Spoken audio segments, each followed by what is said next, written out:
بسم اللہ الرحمن الرحیم،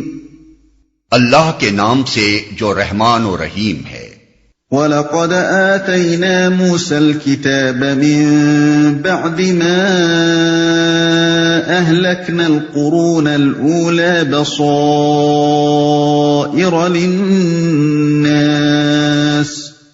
بَصَائِرَ لِلنَّاسِ وَهُدًى وَرَحْمَةً لَعَلَّهُمْ يَتَذَكَّرُونَ۔ پچھلی نسلوں کو ہلاک کرنے کے بعد ہم نے موسیٰ کو کتاب عطا کی، لوگوں کے لیے بصیرتوں کا سامان بنا کر، ہدایت اور رحمت بنا کر، تاکہ شاید لوگ سبق حاصل کریں۔ یعنی پچھلی نسلیں جب انبیاء سابقین کی تعلیمات سے روگردانی کا برا نتیجہ بھگت چکی اور ان کا آخری انجام وہ کچھ ہو چکا جو فرعون اس کے لشکروں نے دیکھا، تو اس کے بعد موسیٰ علیہ السلام کو کتاب عطا کی گئی تاکہ انسانیت کا ایک نیا دور شروع ہو۔ وَمَا كُنْتَ بِجَانِبِ الْغَرْبِيِّ إِذْ قَضَيْنَا إِلَى مُوسَى الْأَمْرَ وَمَا كُنْتَ مِنَ الشَّاهِدِينَ وَلَكِنَّا أَنشَأْنَا قُرُونًا فَتَطَاوَلَ عَلَيْهِمُ الْعُمُرُ وَمَا كُنْتَ ثَاوِيًا فِي أَهْلِ مَدْيَنَ تَتْلُو عَلَيْهِمْ آيَاتِنَا وَلَكِنَّا كُنَّا مُرْسِلِينَ۔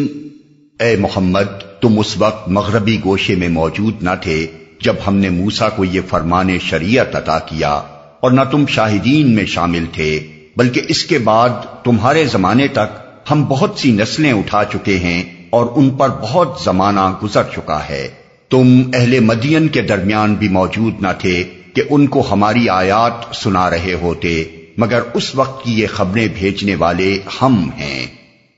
مغربی گوشے میں موجود نہ تھے۔ مغربی گوشے سے مراد جزیرہ نما سینا کا وہ پہاڑ ہے جس پر حضرت موسیٰ علیہ السلام کو احکام شریعت دیے گئے تھے۔ یہ علاقہ حجاز کے مغربی جانب واقع ہے۔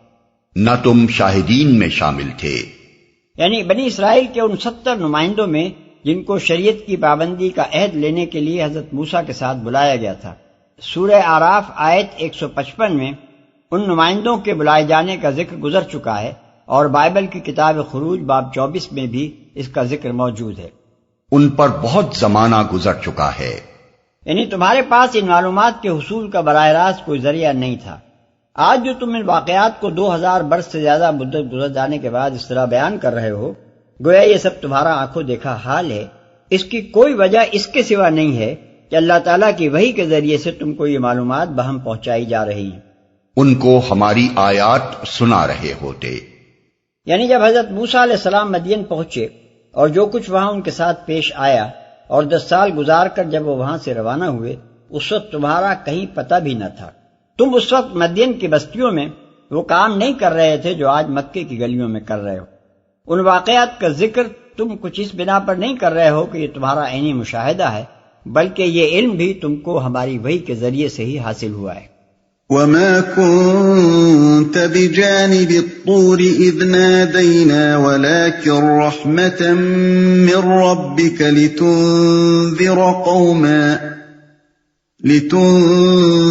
قَوْمًا مَّا أَتَاهُم مِّن نَّذِيرٍ مِّن قَبْلِكَ لَعَلَّهُمْ يَتَذَكَّرُونَ۔ اور تم طور کے دامن میں بھی اس وقت موجود نہ تھے جب ہم نے موسیٰ کو پہلی مرتبہ پکارا تھا، مگر یہ تمہارے رب کی رحمت ہے کہ تم کو یہ معلومات دی جا رہی ہیں تاکہ تم ان لوگوں کو متنبع کرو جن کے پاس تم سے پہلے کوئی متنبع کرنے والا نہیں آیا، شاید کہ وہ ہوش میں آئیں۔ تم کو یہ معلومات دی جا رہی ہیں۔ یہ تینوں باتیں محمد صلی اللہ علیہ وسلم کی نبوت کے ثبوت میں پیش کی گئی ہیں۔ جس وقت یہ باتیں کہی گئی تھی اس وقت مکے کے تمام سردار اور عام کفار اس بات پر پوری طرح تلے ہوئے تھے کہ کسی نہ کسی طرح آپ کو غیر نبی اور معاذ اللہ جھوٹا مدعی ثابت کر دیں۔ ان کی مدد کے لیے یہود کے علماء اور عیسائیوں کے راہب بھی حجاز کی بستیوں میں موجود تھے، اور محمد صلی اللہ علیہ وسلم کہیں عالم بالا سے آ کر یہ قرآن نہیں سنا جاتے تھے، بلکہ اسی مکے کے رہنے والے تھے، اور آپ کی زندگی کا کوئی گوشہ آپ کی بستی اور آپ کے قبیلے کے لوگوں سے چھپا ہوا نہ تھا۔ یہی وجہ ہے کہ جس وقت اس کھلے چیلنج کے انداز میں حضرت صلی اللہ علیہ وسلم کی نبوت کے ثبوت کے طور پر یہ 3 باتیں ارشاد فرمائی گئیں، اس وقت مکے اور حجاز اور پورے عرب میں کوئی ایک شخص بھی اٹھ کر وہ بیہودہ بات نہ کہہ سکا جو آج کے مستشرقین کہتے ہیں۔ اگرچہ جھوٹ گھڑنے میں وہ لوگ ان سے کچھ کم نہ تھے، لیکن ایسا دروغ بے فروغ آخر وہ کیسے بول سکتے تھے جو ایک لمحے کے لیے بھی نہ چل سکتا ہو؟ وہ کیسے کہتے ہیں کہ اے محمد تم فلاں فلاں یہودی عالموں اور عیسائی راہبوں سے یہ معلومات حاصل کر لائے ہو، کیونکہ پورے ملک میں وہ اس غرض کے لیے کسی کا نام نہیں لے سکتے، جس کا نام بھی وہ لیتے فوراً ہی یہ ثابت ہو جاتا کہ اس سے حضرت صلی اللہ علیہ وسلم نے کوئی معلومات حاصل نہیں کی۔ وہ کیسے کہتے ہیں کہ اے محمد تمہارے پاس پچھلی تاریخ اور علوم و آداب کی ایک لائبریری موجود ہے جس کی مدد سے تم یہ ساری تقریریں کر رہے ہو، کیونکہ لائبریری تو درکنار محمد صلی اللہ علیہ وسلم کے آس پاس کہیں سے وہ کاغذ کا پرزہ بھی برآمد نہیں کر سکتے تھے جس میں یہ معلومات لکھی ہوئی ہوں۔ مکے کا بچہ جانتا تھا کہ محمد صلی اللہ علیہ وسلم لکھے پڑھے آدمی نہیں ہیں، اور کوئی یہ بھی نہیں کہہ سکتا تھا کہ آپ نے کچھ مترجمین کی خدمات حاصل کر رکھی ہیں جو عبرانی اور سریانی اور یونانی کتابوں کے ترجمے کر کر کے آپ کو دیتے ہیں۔ پھر ان میں سے کوئی بڑے سے بڑا بے حیا آدمی بھی یہ دعویٰ کرنے کی جرات نہ رکھتا تھا کہ شام و فلسطین کے تجارتی سفروں میں آپ یہ معلومات حاصل کرائے تھے، کیونکہ یہ سفر تنہا نہیں ہوئے تھے، مکے ہی کے تجارتی قافلے ہر سفر میں آپ کے ساتھ لگے ہوتے تھے۔ اگر کوئی اس وقت ایسا دعویٰ کرتا تو سینکڑوں زندہ شاہد یہ شہادت دیتے کہ وہاں آپ نے کسی سے کوئی درس نہیں لیا، اور آپ کی وفات کے بعد تو 2 سال کے اندر ہی رومیوں سے مسلمان برسر پیکار ہو گئے تھے۔ اگر کہیں جھوٹوں بھی شام و فلسطین میں کسی عیسائی راہب یا یہودی ربی سے حضور نے کوئی مذاکرہ کیا ہوتا تو رومی سلطنت رائی کا پہاڑ بنا کر یہ پروپیگنڈا کرنے میں ذرا دریغ نہ کرتی کہ محمد صلی اللہ علیہ وسلم معاذ اللہ سب کچھ یہاں سے سیکھ گئے تھے اور مکے جا کر نبی بن بیٹھے۔ غرض اس زمانے میں جبکہ قرآن کا یہ چیلنج قریش کے کفار و مشرکین کے لیے پیام موت کی حیثیت رکھتا تھا اور اس کو جھٹلانے کی ضرورت موجودہ زمانے کے مستشرقین کی بنسبت ان لوگوں کو بدرجہ زیادہ لاحق تھی، کوئی شخص بھی کہیں سے ایسا کوئی مواد فراہم کر کے نہ لا سکا جس سے وہ یہ ثابت کر سکتا کہ محمد صلی اللہ علیہ وسلم کے پاس وحی کے سوا ان معلومات کے حصول کا کوئی دوسرا ذریعہ موجود ہے جس کی نشاندہی کی جا سکتی ہو۔ یہ بات بھی جان لینی چاہیے کہ قرآن نے یہ چیلنج اسی ایک جگہ نہیں دیا ہے، بلکہ متعدد مقامات پر مختلف قصوں کے سلسلے میں دیا ہے۔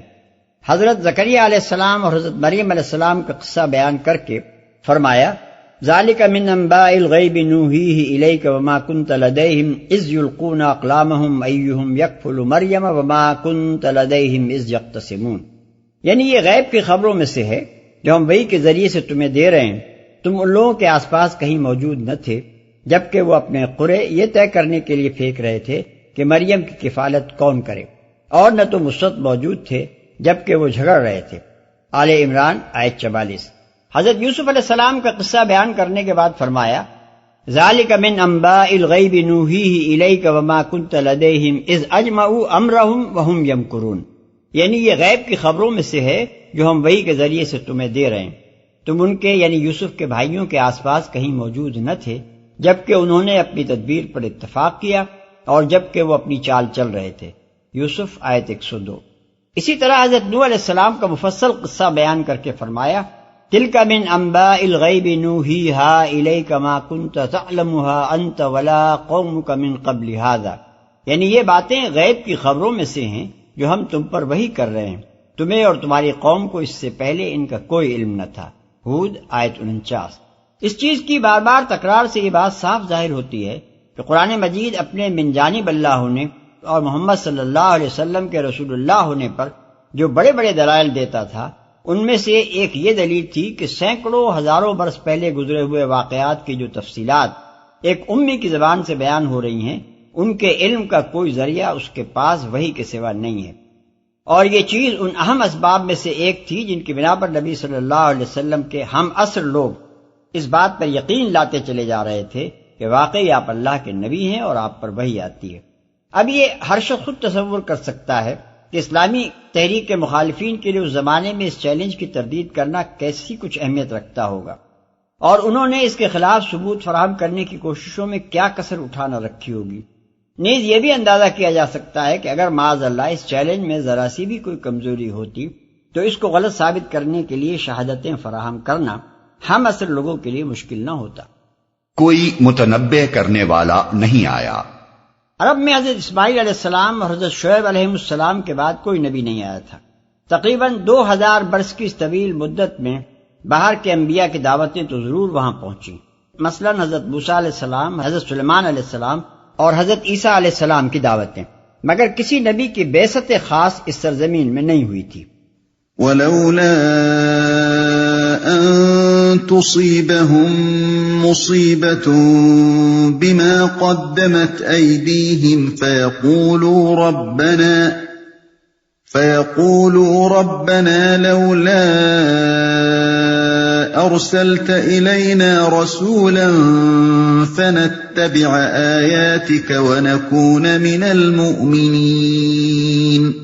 اور یہ ہم نے اس لیے کیا کہ کہیں ایسا نہ ہو کہ ان کے اپنے کیے کرتوتوں کی بدولت کوئی مصیبت جب ان پر آئے تو وہ کہیں اے پروردگار تو نے کیوں نہ ہماری طرف کوئی رسول بھیجا کہ ہم تیری آیات کی پیروی کرتے اور اہل ایمان میں سے ہوتے۔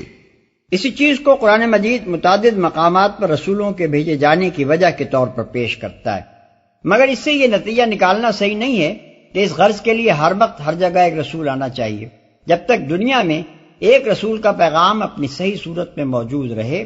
اور لوگوں تک اس کے پہنچنے کے ذرائع موجود رہیں، کسی نئے رسول کی حاجت نہیں رہتی، الا یہ کہ پچھلے پیغام میں کسی اضافے کی اور کوئی نیا پیغام دینے کی ضرورت ہو۔ البتہ جب انبیاء کی تعلیمات محو ہو جائیں یا گمراہیوں میں خلط بلط ہو کر وسیلہ ہدایت بننے کے قابل نہ رہیں، تب لوگوں کے لیے یہ عذر پیش کرنے کا موقع پیدا ہو جاتا ہے کہ ہمیں حق و باطل کے فرق سے آگاہ کر لیں، اور صحیح راہ بتانے کا کوئی انتظام سرے سے موجود ہی نہیں تھا، پھر بھلا ہم کیسے ہدایت پا سکتے تھے؟ اسی عذر کو قطع کرنے کے لیے اللہ تعالیٰ ایسے حالات میں نبی مبعوث فرماتا ہے تاکہ اس کے بعد جو شخص بھی غلط راہ پر چلے وہ اپنی کجروی کا ذمہ دار ٹھہرایا جا سکے۔ فَلَمَّا جَاءَهُمُ الْحَقُّ مِنْ عِنْدِنَا قَالُوا لَوْلَا أُوتِيَ مِثْلَ مَا أُوتِيَ مُوسَى أَوَلَمْ يَكْفُرُوا بِمَا أُوتِيَ مُوسَى مِنْ قَبْلُ قَالُوا سِحْرَانِ تَظَاهَرَا وَقَالُوا إِنَّا بِكُلٍّ كَافِرُونَ۔ مگر جب ہمارے ہاں سے حق ان کے پاس آ گیا تو وہ کہنے لگے کیوں نہ دیا گیا اس کو وہی کچھ جو موسیٰ کو دیا گیا تھا؟ کیا یہ لوگ اس کا انکار نہیں کر چکے ہیں جو اس سے پہلے موسیٰ کو دیا گیا تھا؟ انہوں نے کہا دونوں جادو ہیں جو ایک دوسرے کی مدد کرتے ہیں، اور کہا ہم کسی کو نہیں مانتے جو موسیٰ کو دیا گیا تھا۔ یعنی محمد صلی اللہ علیہ وسلم کو وہ سارے معجزے کیوں نہ دیے گئے جو حضرت موسیٰ علیہ السلام کو دیے گئے تھے؟ یہ بھی عصا کا اژدہا بنا کر ہمیں دکھاتے، ان کا ہاتھ بھی سورج کی طرح چمک اٹھتا، جھٹلانے والوں پر ان کے اشارے سے بھی پے در پے طوفانوں اور زمین و آسمان سے بلاؤں کا نزول ہوتا، اور یہ بھی پتھر کی تختیوں پر لکھے ہوئے احکام لا کر ہمیں دیتے جو اس سے پہلے موسیٰ کو دیا گیا تھا۔ یہ ان کے اعتراض کا جواب ہے۔ مطلب یہ ہے کہ ان معجزوں کے باوجود موسیٰ علیہ السلام ہی پر تم کب ایمان لائے تھے جو محمد صلی اللہ علیہ وسلم سے ان کا مطالبہ کر رہے ہو؟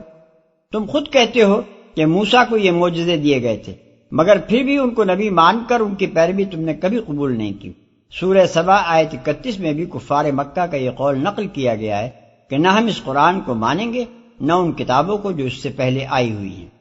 دونوں جادو ہیں، یعنی قرآن اور تورات۔ قُلْ فَأْتُوا بِكِتَابٍ مِّنْ عِندِ اللَّهِ هُوَ أَهْدَى مِنْهُمَا أَتَّبِعْهُ إِن كُنتُمْ صَادِقِينَ۔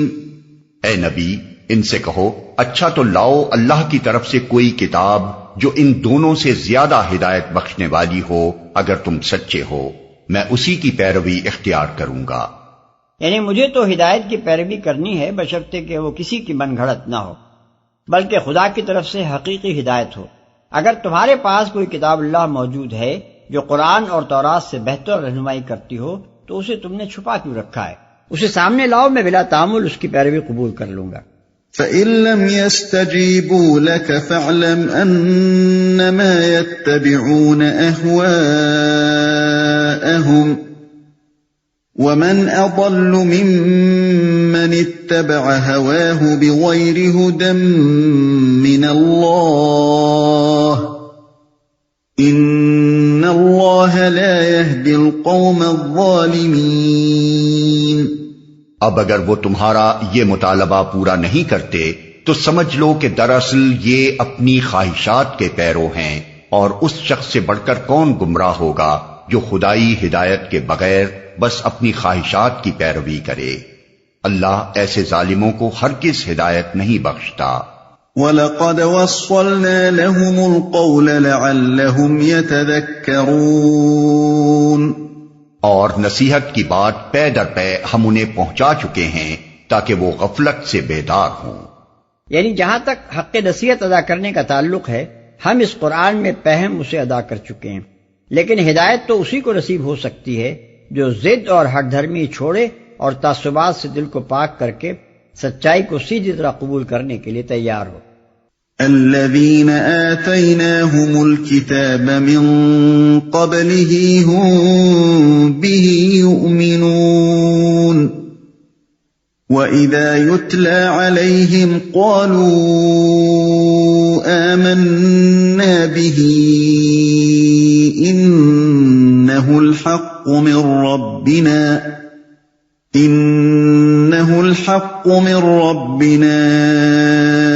إِنَّا كُنَّا مِن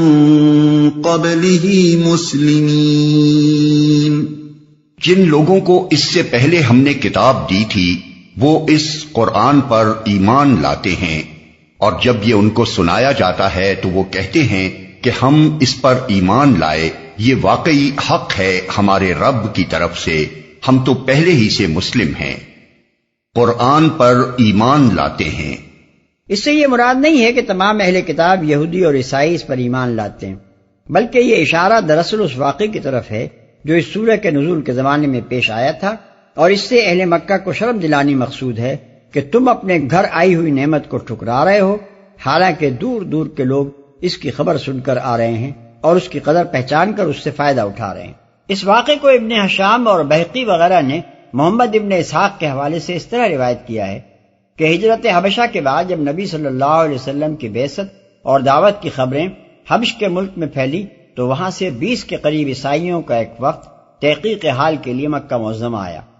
اور نبی صلی اللہ علیہ وسلم سے مسجد حرام میں ملا۔ قریش کے بہت سے لوگ بھی یہ ماجرا دیکھ کر گرد و پیش کھڑے ہو گئے۔ وفد کے لوگوں نے حضور صلی اللہ علیہ وسلم سے کچھ سوالات کیے جن کا آپ نے جواب دیا، پھر آپ نے ان کو اسلام کی طرف دعوت دی اور قرآن مجید کی آیات ان کے سامنے پڑھیں۔ قرآن سن کر ان کی آنکھوں سے آنسو جاری ہو گئے اور انہوں نے اس کے کلام اللہ ہونے کی تصدیق کی اور حضور پر ایمان لے آئے۔ جب مجلس برخاست ہوئی تو ابو جہل اور اس کے چند ساتھیوں نے ان لوگوں کو راستے میں جا لیا اور انہیں سخت ملامت کی کہ بڑے نامراد ہو تم لوگ، تمہارے ہم مذہب لوگوں نے تم کو اس لیے بھیجا تھا کہ تم اس شخص کے حالات کی تحقیق کر کے آؤ اور انہیں ٹھیک ٹھیک خبر دو، مگر تم ابھی اس کے پاس بیٹھے ہی تھے کہ اپنا دین چھوڑ کر اس پر ایمان لے آئے۔ تم سے زیادہ احمق گروہ تو کبھی ہماری نظر سے نہیں گزرا۔ اس پر انہوں نے جواب دیا کہ سلام ہے بھائیو تم کو، ہم تمہارے ساتھ جہالت بازی نہیں کر سکتے، ہمیں ہمارے طریقے پر چلنے دو اور تم اپنے طریقے پر چلتے رہو، ہم اپنے آپ کو جان بوجھ کر بھلائی سے محروم نہیں رکھ سکتے۔ سیرت ابن حشام جلد 2 صفحہ 32، البدایہ والنہایہ جلد 3 صفحہ 82۔ ہم تو پہلے ہی سے مسلم ہیں، یعنی اس سے پہلے بھی ہم انبیاء علیہ السلام اور کتب آسمانی کے ماننے والے تھے،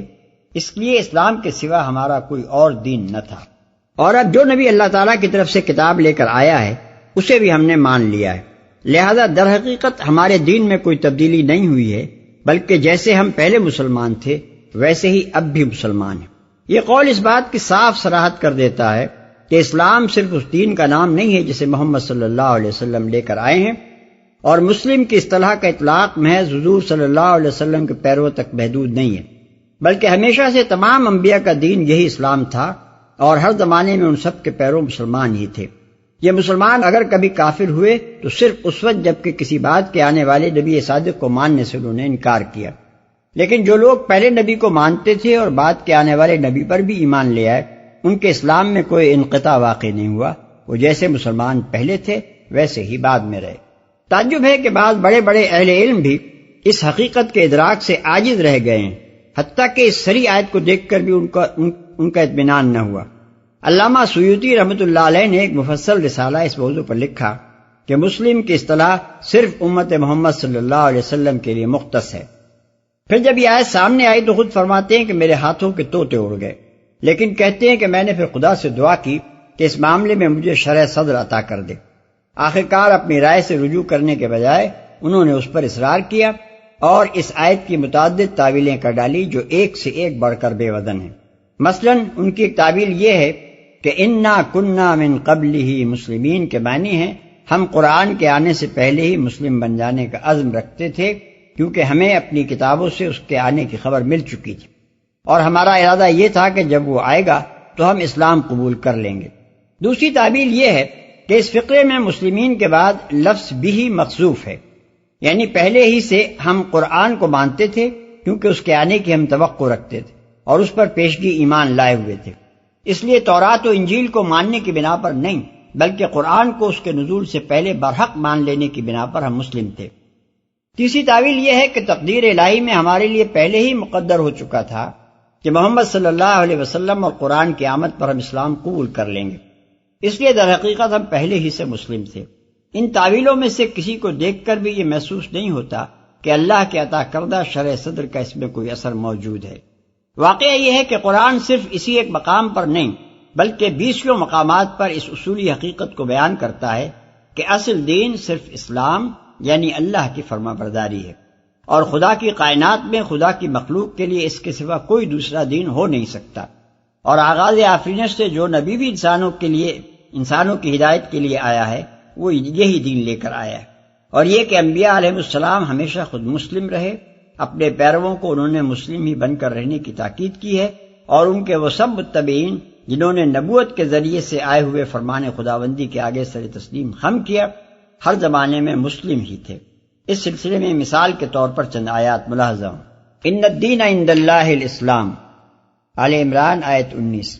یعنی در حقیقت اللہ کے نزدیک تو دین صرف اسلام ہے۔ ومن یبتغی غیر الاسلام دینا فلن یقبل منہ، آل عمران آیت 85، اور جو کوئی اسلام کے سوا کوئی اور دین اختیار کرے وہ ہرگز قبول نہ کیا جائے گا۔ حضرت نوح علیہ السلام فرماتے ہیں ان اجری الا علی اللہ وامرت ان اکون من المسلمین، یعنی میرا اجر تو اللہ کے ذمے ہے اور مجھے حکم دیا گیا ہے کہ میں مسلموں میں شامل ہو کر رہوں۔ حضرت ابراہیم علیہ السلام اور ان کی اولاد کے متعلق ارشاد ہوتا ہے اذ قال له ربه اسلم قال اسلمت لرب العالمین ووصى بها ابراہیم بنیہ ویعقوب یا بنی ان اللہ اصطفى لكم الدین فلا تموتن الا وانتم مسلمون ام کنتم شہداء اذ حضر یعقوب الموت اذ قال لبنیہ ما تعبدون من بعدی قالوا ونعبد الہک والہ آبائک ابراہیم واسماعیل واسحاق الہا واحدا ونحن له مسلمون، البقرہ آیت 131 تا 133۔ یعنی جبکہ اس کے رب نے اس سے کہا کہ مسلم یعنی تابع فرمان ہو جا، تو اس نے کہا میں مسلم ہو گیا رب العالمین کے لیے، اور اسی چیز کی وصیت کی ابراہیم علیہ السلام نے اپنی اولاد کو، اور یعقوب علیہ السلام نے بھی کہ اے میرے بچوں، اللہ نے تمہارے لیے اس دین کو پسند کیا ہے، لہذا تم کو موت نہ آئے مگر اس حال میں کہ تم مسلم ہو۔ کیا تم اس وقت موجود تھے جب یعقوب علیہ السلام کی وفات کا وقت آیا، جبکہ اس نے اپنی اولاد سے پوچھا کس کی بندگی کرو گے تم میرے بعد؟ انہوں نے جواب دیا ہم بندگی کریں گے آپ کے معبود اور آپ کے باپ دادا ابراہیم اور اسماعیل اور اسحاق کے معبود کی، اس کو اکیلا معبود مان کر، اور ہم اسی کے مسلم ہیں۔ ما کان ابراہیم یہودیا ولا نصرانیا ولکن کان حنیفا مسلما، آل عمران آیت 67۔ یعنی ابراہیم نہ یہودی تھا نہ نصرانی بلکہ وہ یکسو مسلم تھا۔ حضرت ابراہیم و اسماعیل علیہ السلام خود دعا مانگتے ہیں، ربنا واجعلنا مسلمین لک ومن ذریتنا امۃ مسلمۃ لک، سورہ بقرہ آیت 128۔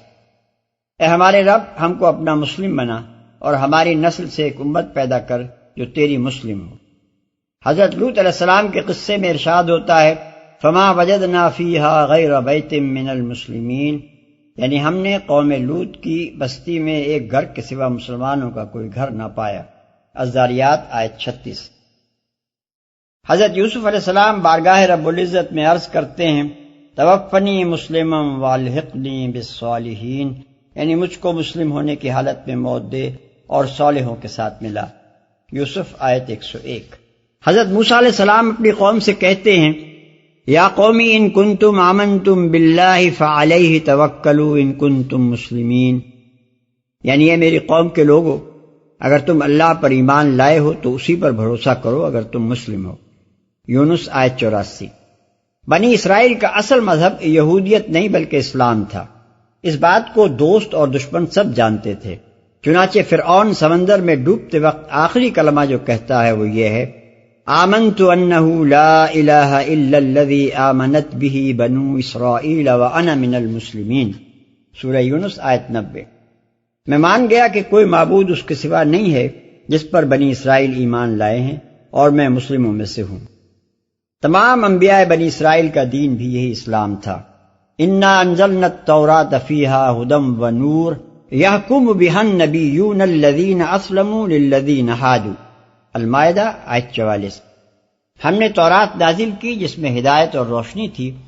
اسی کے مطابق وہ نبی جو مسلم تھے ان لوگوں کے معاملات کے فیصلے کرتے تھے جو یہودی ہو گئے تھے۔ یہی حضرت سلیمان علیہ السلام کا دین تھا، چنانچہ ملکہ سبا ان پر ایمان لاتے ہوئے کہتی ہے، اسلمت مع سلیمان للہ رب العالمین، میں سلیمان کے ساتھ رب العالمین کے مسلم ہو گئی۔ النمل آیت 44۔ اور یہی حضرت عیسیٰ علیہ السلام اور ان کے حواریوں کا دین تھا۔ وَإِذْ أَوْحَيْتُ إِلَى الْحَوَارِيِّينَ أَنْ آمِنُوا بِي وَبِرَسُولِي قَالُوا آمَنَّا وَاشْهَدْ بِأَنَّنَا مُسْلِمُونَ، اور جب کہ میں نے حواریوں پر وحی کی کہ ایمان لاؤ مجھ پر اور میرے رسول پر، تو انہوں نے کہا ہم ایمان لائے اور گواہ رہے کہ ہم مسلم ہیں۔ المائدہ آیت 111۔ اس معاملے میں اگر کوئی شک اس بنا پر کیا جائے کہ عربی زبان کے الفاظ اسلام اور مسلم ان مختلف ملکوں اور مختلف زبانوں میں کیسے مستعمل ہو سکتے تھے، تو ظاہر ہے کہ یہ محض ایک نادانی کی بات ہوگی، کیونکہ اصل اعتبار عربی کے ان الفاظ کا نہیں بلکہ اس معنی کا ہے جس کے لیے یہ الفاظ عربی میں مستعمل ہوتے ہیں۔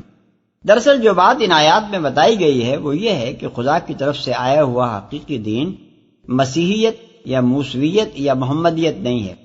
بلکہ انبیاء اور کتب آسمانی کے ذریعے سے آئے ہوئے فرمان خداوندی کے آگے سر اطاعت جھکا دینا ہے، اور یہ رویہ جہاں جس بندہ خدا نے بھی جس زمانے میں اختیار کیا ہے وہ ایک ہی عالمگیر ازلی و ابدی دین حق کا متبع ہے۔ اس دین کو جن لوگوں نے ٹھیک شعور اور اخلاص کے ساتھ اختیار کیا ہے، ان کے لیے موسیٰ علیہ السلام کے بعد مسیح علیہ السلام کو اور مسیح علیہ السلام کے بعد محمد صلی اللہ علیہ وسلم کو ماننا تبدیل مذہب نہیں بلکہ حقیقی دین کے اتباع کا فطری و منطقی تقاضا ہے۔ بخلاف اس کے جو لوگ انبیاء علیہ السلام کے گروہوں میں بے سوچے سمجھے گھس آئے یا پیدا ہو گئے، اور قومی و نسلی اور گروہی تعصبات نے جن کے لیے اصل مذہب کی حیثیت اختیار کر لی، وہ بس یہودی یا مسیحی بن کر رہ گئے، اور محمد صلی اللہ علیہ وسلم کے آنے پر ان کی جہالت کی قلعی کھل گئی، کیونکہ انہوں نے اللہ کے آخری نبی کا انکار کر کے نہ صرف یہ کہ آئندہ کے لیے مسلم رہنا قبول نہ کیا، بلکہ اپنی اس حرکت سے یہ ثابت کر دیا کہ حقیقت میں وہ پہلے بھی مسلم نہ تھے، محض ایک نبی یا بعد انبیاء کی شخصی گرویدگی میں مبتلا تھے یا آباء و اجداد کی اندھی تقلید کو دین بنائے بیٹھے تھے۔ اولئک یؤتون اجرهم مرتین بما صبروا ویدرؤون بالحسنة السیئة ومما رزقناهم ينفقون۔ یہ وہ لوگ ہیں جنہیں ان کا اجر 2 بار دیا جائے گا اس ثابت قدمی کے بدلے جو انہوں نے دکھائی، وہ برائی کو بھلائی سے دفع کرتے ہیں اور جو کچھ رزق ہم نے انہیں دیا ہے اس میں سے خرچ کرتے ہیں۔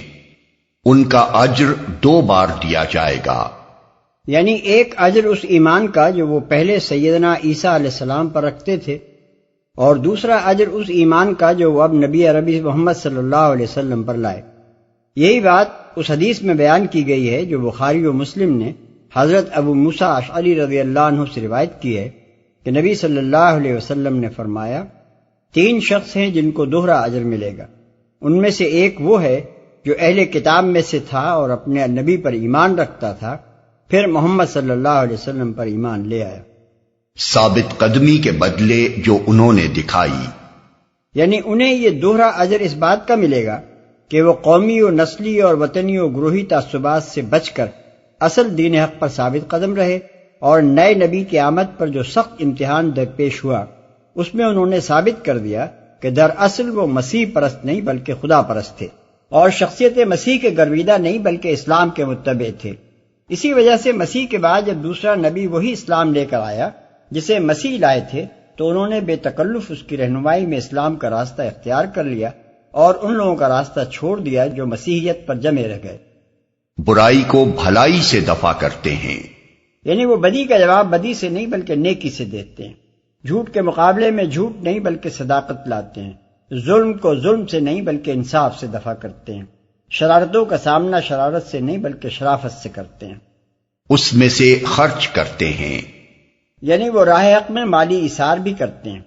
ممکن ہے کہ اس میں اشارہ اس طرف بھی ہو کہ وہ لوگ محض حق کی تلاش میں حبش سے سفر کر کے مکے آئے تھے، اس محنت اور صرف مال سے کوئی مادی منفعت ان کے پیش نظر نہ تھی۔ انہوں نے جب سنا کہ مکے میں ایک شخص نے نبوت کا دعویٰ کیا ہے تو انہوں نے ضروری سمجھا کہ خود جا کر تحقیق کریں تاکہ اگر واقعی ایک نبی ہی خدا کی طرف سے مبعوث ہوا ہو تو وہ اس پر ایمان لانے اور ہدایت پانے سے محروم نہ رہ جائے۔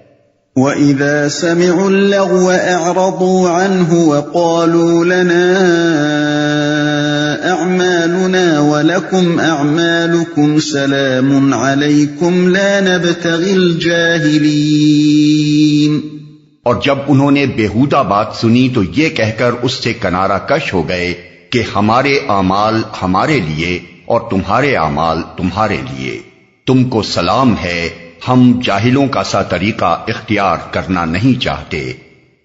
جب انہوں نے بیہودہ بات سنی، اشارہ ہے اس بیہودہ بات کی طرف جو ابو جہل اور اس کے ساتھیوں نے حبشی عیسائیوں کے اس وفد سے کی تھی جس کا ذکر اس سے پہلے آپ سن چکے ہیں۔ إنك لا تهدي من أحببت ولكن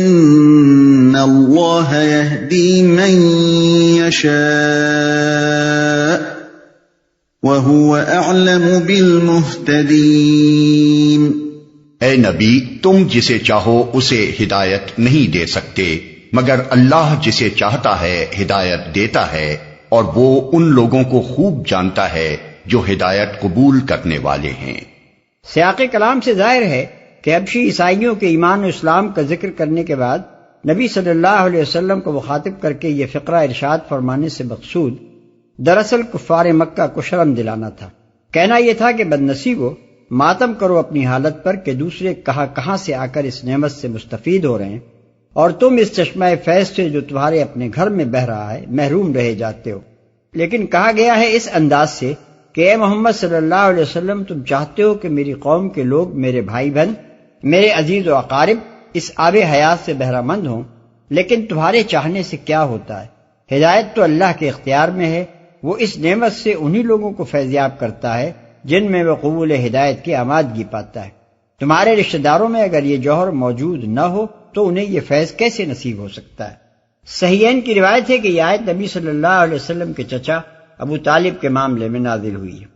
ان کا جب آخری وقت آیا تو حضور صلی اللہ علیہ وسلم نے اپنی حد تک انتہائی کوشش کی کہ وہ کلمہ لا الہ الا اللہ پر ایمان لے آئیں تاکہ ان کا خاتمہ بالخیر ہو، مگر انہوں نے ملت عبد المطلب پر ہی جان دینے کو ترجیح دی۔ اس پر اللہ تعالیٰ نے فرمایا انک لا تہدی من احببت، لیکن محدثین و مفسرین کا طریقہ معلوم و معروف ہے کہ ایک آیت عہد نبوی کے جس معاملے پر چسپاں ہوتی ہے اسے وہ آیت کی شان نزول کے طور پر بیان کرتے ہیں۔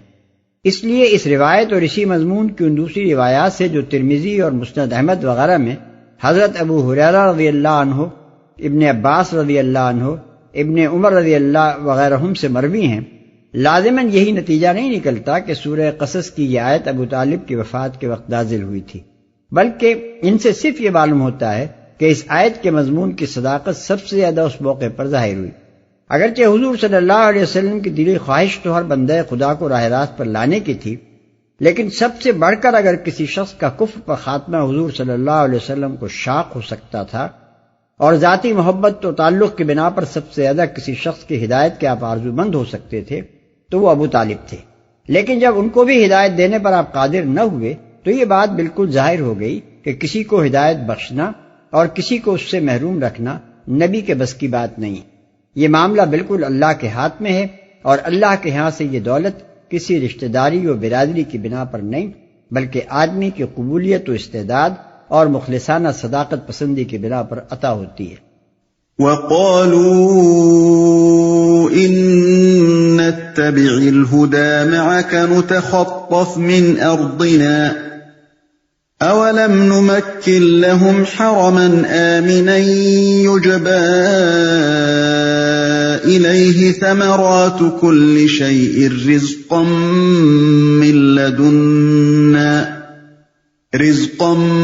مِّن لَّدُنَّا وَلَٰكِنَّ أَكْثَرَهُمْ لَا يَعْلَمُونَ۔ وہ کہتے ہیں اگر ہم تمہارے ساتھ اس ہدایت کی پیروی اختیار کر لیں تو اپنی زمین سے اچٹ لیے جائیں گے۔ کیا یہ واقعہ نہیں ہے کہ ہم نے ایک پرامن حرم کو ان کے لیے جائے قیام بنا دیا، جس کی طرف ہر طرح کے ثمرات کھنچے چلے آتے ہیں ہماری طرف سے رزق کے طور پر، مگر ان میں سے اکثر لوگ جانتے نہیں ہیں۔ زمین سے اچٹ لیے جائیں گے، یہ وہ بات ہے جو کفار قریش اسلام قبول نہ کرنے کے لیے عذر کے طور پر پیش کرتے تھے، اور اگر غور سے دیکھا جائے تو معلوم ہوتا ہے کہ ان کے کفر و انکار کا سب سے اہم بنیادی سبب یہی تھا۔ اس بات کو ٹھیک ٹھیک سمجھنے کے لیے ہمیں دیکھنا ہوگا کہ تاریخی طور پر اس زمانے میں قریش کی پوزیشن کیا تھی جس پر ضرب پڑنے کا انہیں اندیشہ تھا۔ قریش کو ابتداً جس چیز نے عرب میں اہمیت دی وہ یہ تھی کہ ان کا حضرت اسماعیل علیہ السلام کی اولاد سے ہونا انساب عرب کی روح سے بالکل ثابت تھا، اور اس بنا پر ان کا خاندان عربوں کی نگاہ میں پیرزادوں کا خاندان تھا۔ پھر جب قصی بن کلاب کے حسن تدبیر سے یہ لوگ کعبے کے متولی ہو گئے اور مکہ ان کا مسکن بن گیا تو ان کی اہمیت پہلے سے بہت زیادہ ہو گئی، اس لیے کہ اب وہ عرب کے سب سے بڑے تیرتھ کے مجاور تھے۔ تمام قبائل عرب میں ان کو مذہبی پیشوائی کا مقام حاصل تھا، اور حج کی وجہ سے عرب کا کوئی قبیلہ ایسا نہ تھا جو ان سے تعلقات نہ رکھتا ہو۔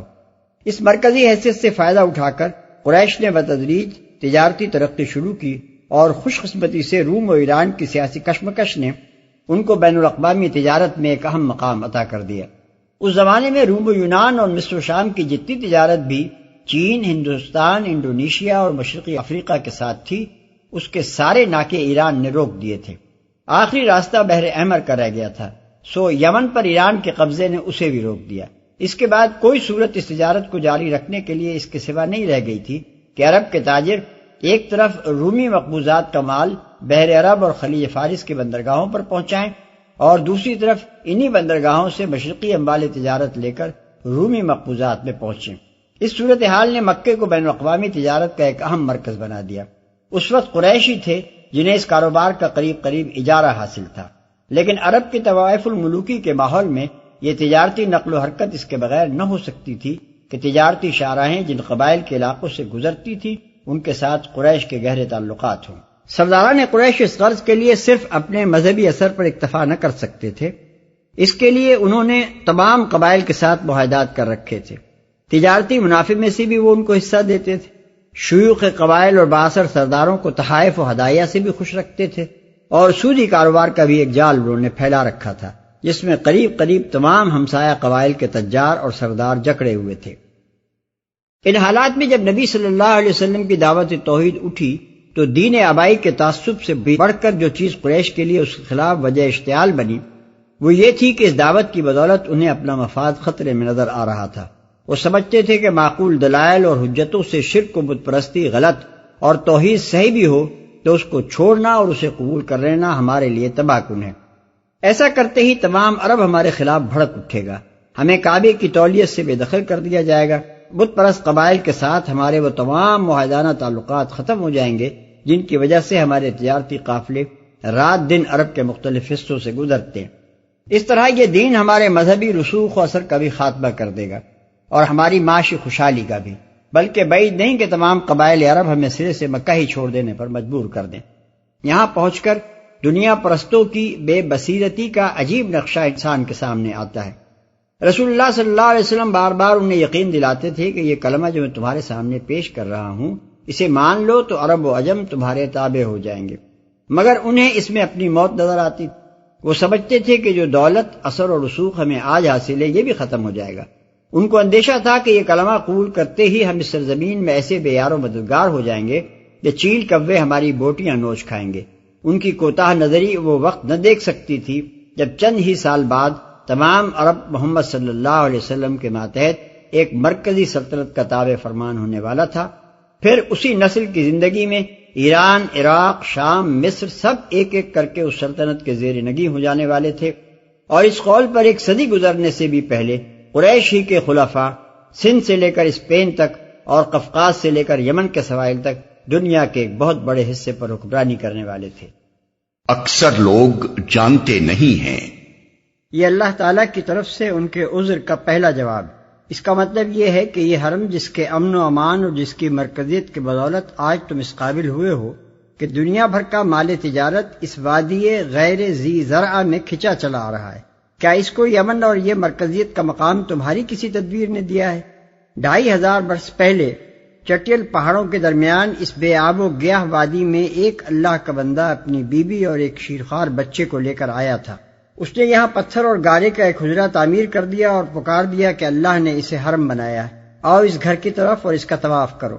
اب یہ اللہ کی دی ہوئی برکت نہیں تو اور کیا ہے کہ 25 صدیوں سے یہ جگہ عرب کا مرکز بنی ہوئی ہے۔ سخت بدامنی کے ماحول میں ملک کا صرف یہی گوشہ ایسا ہے جہاں امن میسر ہے۔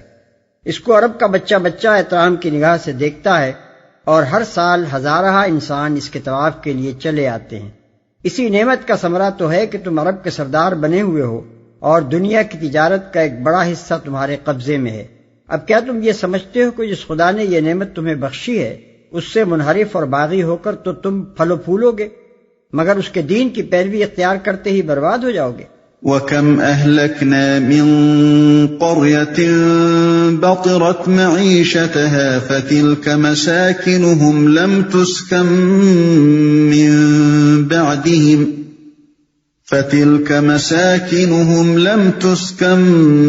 مِنْ بَعْدِهِمْ إِلَّا قَلِيلًا وَكُنَّا نَحْنُ الْوَارِثِينَ۔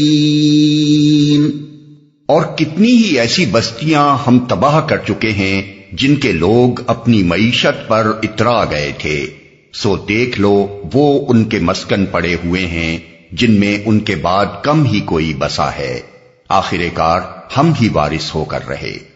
یہ ان کے عذر کا دوسرا جواب۔ اس کا مطلب یہ ہے کہ جس مال و دولت اور خوشحالی پر تم اترائے ہوئے ہو اور جس کے کھوئے جانے کے خطرے سے باطل پر جمنا اور حق سے منہ موڑنا چاہتے ہو، یہی چیز کبھی عاد اور سمود اور سبا اور مدین اور قوم لوط کے لوگوں کو بھی حاصل تھی، پھر کیا یہ چیز ان کو تباہی سے بچا سکی؟ آخر معیار زندگی کی بلندی ہی تو ایک مقصود نہیں ہے کہ آدمی حق و باطل سے بے نیاز ہو کر بس اسی کے پیچھے پڑا رہے اور راہ راست کو صرف اس لیے قبول کرنے سے انکار کر دے کہ ایسا کرنے سے یہ گوہر مقصود ہاتھ سے جانے کا خطرہ ہے۔ کیا تمہارے پاس اس کی کوئی ضمانت ہے کہ جن گمراہیوں اور بدکاریوں نے پچھلی خوشحال قوموں کو تباہ کیا انہی پر اصرار کر کے تم بچے رہ جاؤ گے اور ان کی طرح تمہاری شامت کبھی نہ آئے گی؟ وَمَا كَانَ رَبُّكَ مُهْلِكَ الْقُرَى حَتَّى يَبْعَثَ فِي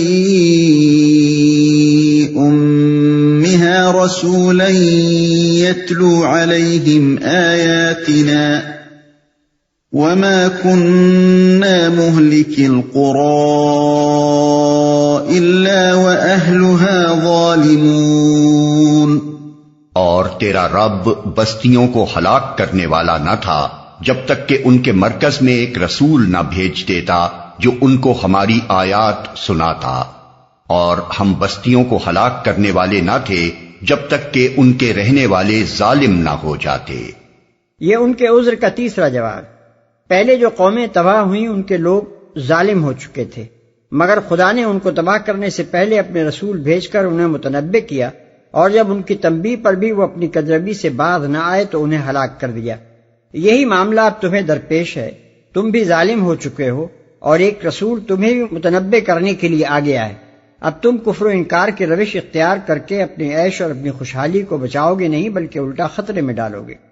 جس تباہی کا تمہیں اندیشہ ہے وہ ایمان لانے سے نہیں بلکہ انکار کرنے سے تم پر آئے گی۔ وَمَا أُوتِيتُم مِّن شَيْءٍ فَمَتَاعُ الْحَيَاةِ الدُّنْيَا وَزِينَتُهَا وَمَا عِندَ اللَّهِ خَيْرٌ وَأَبْقَىٰ أَفَلَا تَعْقِلُونَ۔